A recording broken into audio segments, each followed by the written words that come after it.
Mr. Cohen is wrong. Canada's not the most free country in the world, young people.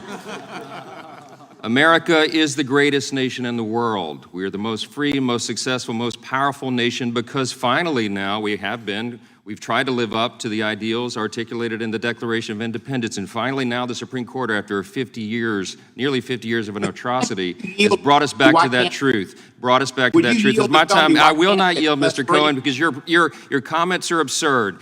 This hearing is absurd. Your comments are absurd. You're absurd. It's Mr. Johnson's time, Mr. Cohen. Thank you. This hearing is absurd. The Democrat majority has called us here for this hearing entitled "The Threat to Individual Freedoms in a Post-Roe World." Come on. The first inalienable individual freedom is the right to be born. It's the right to life. We boldly declared that in our nation's birth certificate. America should continue to uphold the sanctity of human life. And state and local and federal government officials have a duty, a constitutional responsibility to protect that fundamental right. All life is precious, and there is an inherent compelling interest in protecting unborn children because they are unable to protect themselves.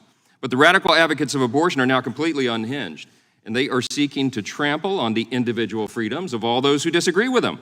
Over the weekend, the left-wing activist group Shut Down D.C. offered $200 bounties for public sightings of Supreme Court justices they disagree with. It's obvious, the point of their tweet and all the attention they were trying to gather there is to get people to harass conservative justices when they're out in public. They don't have any individual freedoms. Hey, man, they're fair game. Then Senator Elizabeth Warren, I mean, she is completely unhinged now.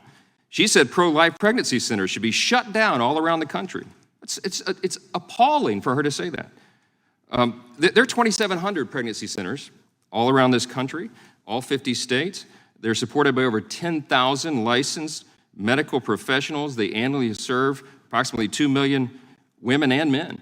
I was legal counsel for many of these pregnancy centers. I can tell you from my own experience, they do exceptional, critical work. Why would anybody want to shut down pregnancy centers that exist to provide counseling, care, aid, and comfort to struggling mothers who just want to have their babies? It defies logic, but the answer is simple. Their extreme agenda demands it. And speaking of extreme agendas, let me tell you what my friends on the other side of the aisle are for, okay? They filed H.R. 8296 in this Congress. They call it the Women's Health Protection Act of 2022. We call it the Abortion on Demand Until Birth Act. You don't know why? Because it's extreme. It would create a national standard who allowed for abortions for unborn children for any reason at any stage of pregnancy up until birth. Read the bill. That's not a talking point. It allows for discriminatory abortions on the basis of the baby's sex, race, and disability. It would override pro-life laws and prohibit states from enacting legislation that protects unborn children, such as protections for babies with Down syndrome and other disabilities. It removes common sense protections for women and children. For example, the Abortion on Demand Until Birth Act, the Democrats' bill, would not allow states to enact laws to ensure parental involvement for minors, laws to protect women from coercion. They don't care. The agenda demands, the zeal for this demands that they override all that. Their bill includes vague language that could also weaken conscience protections for medical professionals and limit their right to refuse to participate in an abortion. You think that they're not all on board for this? Guess what? On September 24th of last year, all but one Democrat in the House of Representatives voted on an almost identical bill. Go look it up, H.R. 3755. Abortion on demand until birth. That's what this agenda demands. Ms. Foster said it so well earlier.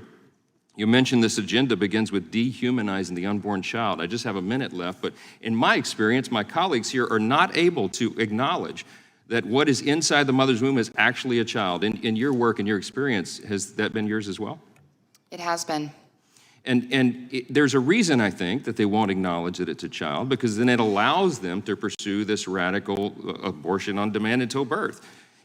I believe, and this is for all the young people here and those watching, I believe if you can, in this debate, if you can take people to the medical reality of the humanity of the unborn child, we win. This is a pro-life country, increasingly so, because we have medical technology. We have 4D ultrasounds. No one can lie to us anymore and tell us it's a blob of tissue, that it's just a clump of cells. This is a baby. At 6 weeks, it has a heartbeat. At 15 weeks, it can feel pain, suck its thumb. It has eyebrows, lips, nose, and the whole thing. Look at the reality, folks. Do not let them obscure the facts. We're a pro-life country. We should be. I'm out of time. I yield back.